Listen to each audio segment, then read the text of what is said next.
hvad han laver som professionel.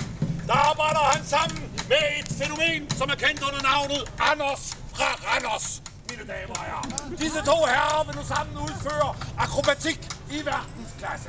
De skal lige åbne. Værsgo, ja. Vi siger velkommen til